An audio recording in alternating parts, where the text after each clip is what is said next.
Pagsuspinde sa programang Gikan sa Masa para sa Masa, matinding paglabag sa constitutional rights ayon kay dating Pangulong Rodrigo Duterte. One, that would be a gross violation of my constitutional right to free expression. And second, of course, is the outfit which I am using as a platform, violation of press freedom. Magdadalawa yan. Kasi using a medium there, which is a SMNI. So, yun ang akin.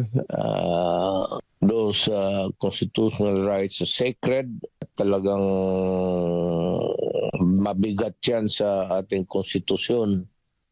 In my view, the suppression to express your right to exercise this freedom, it cannot be the subject of a preliminary or a permanent status. Hindi nga pwede yan eh. The right to free expression is absolute. To me, that is how I understand it. A temporary preventive suspension is by itself already a censorship. Hindi ka nakakasalita. You're censored. So, to me, to that extent, or to the full time that you are not allowed to talk, it is a derogation of your right, of your constitutional right to free speech and free expression. Magandang araw pa mga kaibigan.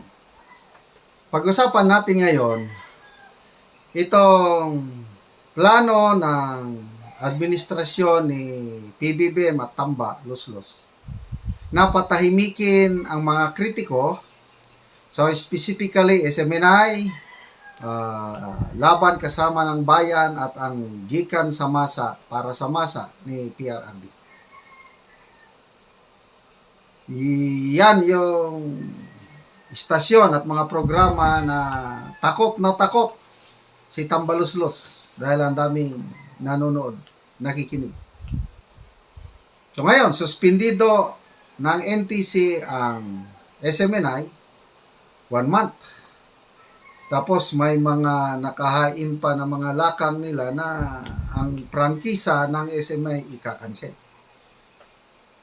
So in case na mangyari ito, cancel na ang prangkisa ng SMNI, wala nang plataforma ni PRRD o ni Ka Eric at Ka Dr. Badoy, mapapakinggan pa rin ba natin sila o si Tatay Digong ka?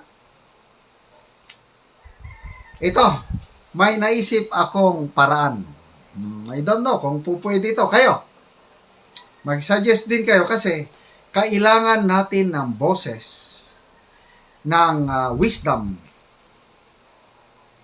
guidance, kagaya nitong si FPRRD. So ito yung naisip kong paraan. Number 1, maraming mga social media influencers na maraming nanonood. Example, si Fair Lady Maharlika. Basta nag-vlog yan, pinakamababa, 50,000 ang kanyang views, pataas na yan, hanggang ano. Maharlika. Sasasot. Ganon din, pag nagsalita yung dalawa na yan, grabe ang following nila. Kaya naisip ko, kung yung programa ni PRRD sa SMNI is twice a week ba o thrice a week, yung schedule niya.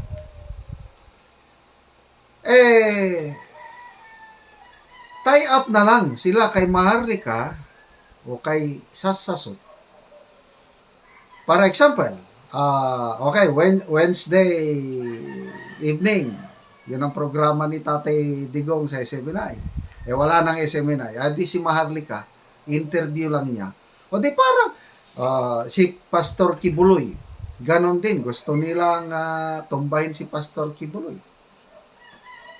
So, granting na extradite na si Pastor Kibuloy. Kung nawala na si Pastor Kibuloy, SMNI, wala na. nandyan si Maharlika, nandyan si Sasasot, at iba pang mga vloggers. Ang dami.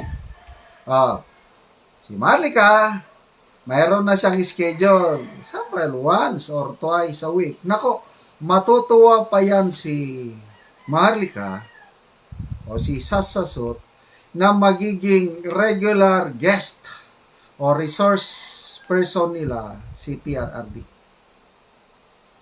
Hindi naman everyday dahil nakakapagod din yan eh. Kung ano lang yung bakante ni PRRD, parang programa lang din niya sa SMNI. Ano sa tingin nyo? Kasi ang purpose ng kalaban, itong sinatambalos-los, yung hindi na mapakinggan ng taong bayan si PRRD. Yon ang purpose nila sa pagsasara sa SMNI. Mawalan ng plataforma si YouTube channel ni Maharlika o yung page o whatever si Sasasot. Meron na akong napanood one time, although sa SMNI pa rin, nag-uusap, parang ini-interview, basta si PRRD at Sasasot, sila yung nagpro-programa, pinasilitate lang ng SMNI. Yung sabi ni Tatay Digong na, saludo ako sa iyo. Sabi niya, criticize me anytime. Gawin mo yan. Yun ang tunay na leader. Willing to take criticism si PRRD. Yun ang advice niya kay Sasis. Patikusin mo ako. I need it. Kaya, yun po ang isang test of greatness, character, or leadership, yung willing to listen, willing to take criticism, and correct whatever shortcomings. Ganyan po si Tatay Digong. Ang problema, dito kay Tambaluslos, dito kay nasa palasyo, ayaw nila ng kritik. Kaya yun, pinag-iinitan nila ang SMNI. Ayaw nila kaming mga vlogger. Pinapatumba kami. E ang akin, kung ako nang umalis, gumawa kayo ng mabuti, pupurihin ko kayo. Ano bang mabuting ginawa ni Tamba? In fairness, mabilis ang budget. Pirmado na ang budget. At least hindi delayed ang budget. Kaya lang, although yung budget na yun, ang daming isiningit na mga unprogrammed expenses na ang House of Representatives mismo, 12.5 billion ang dagdag nilang pundo, extraordinary expenses ba yun o whatever. Tapos, certification lang ang liquidation. Yan. Pero at least nabilis. Maraming na ipapasang batas. Yun, doon magaling si Tambaluslos. At pinupuri kasi doon. Kaya lang, nasobraan ng galing na pati pag-inspect ng mga warehouses, pati pag-donate $2 million sa Harvard, pati pag-inspect ng palengke, pagtinda ng 20 pesos per kilo na bigas. Basta, ang dami niyang extracurricular activities, pati pagbisita ng Pag-asa Island. Ang dami niyang ginagawa, sobra na yun. Batikusin natin yun. So, ang PBBM administration naman, yung handling niya ng West Philippine Sea issue, I like it. Kalkulado.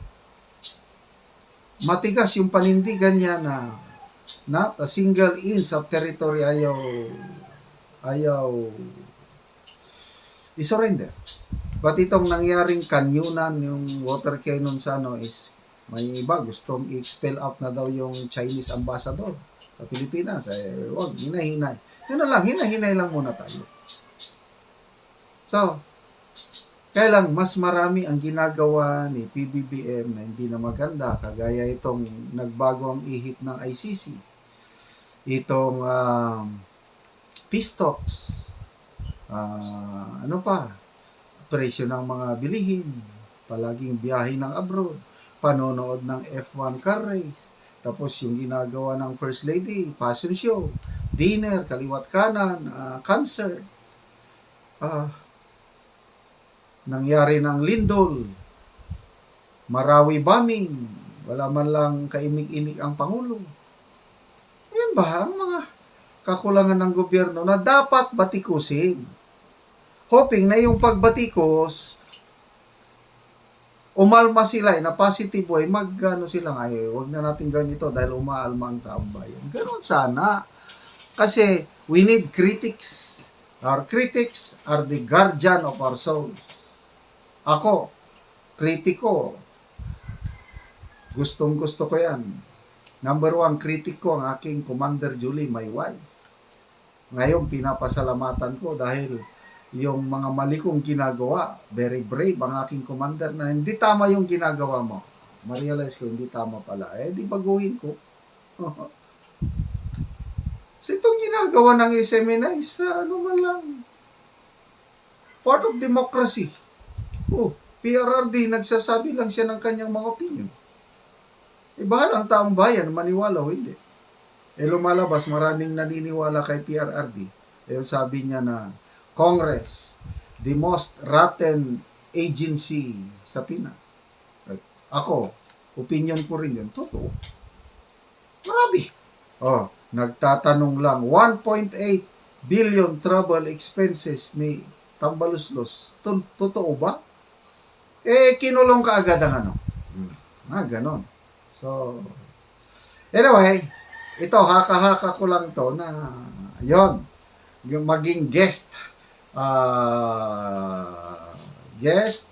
resource person si Tatay Digong ni Marika, ni Sasasot, Banatbay, kung sino yung mga vloggers na malalaki na ang followers. Ako, mali pa. Hindi pa ako pwede. At ayoko yung ganyang empty interview. So, mapakinggan pa rin natin si Tatay Digong. Si Ka Eric naman at si Dr. Robadoy, ganon din si Ka Eric, ini-interview na siya ng mga vloggers. So, don't worry, hindi nila kayang pigilin ang freedom of expression o pagpapahayag because social media age na ngayon.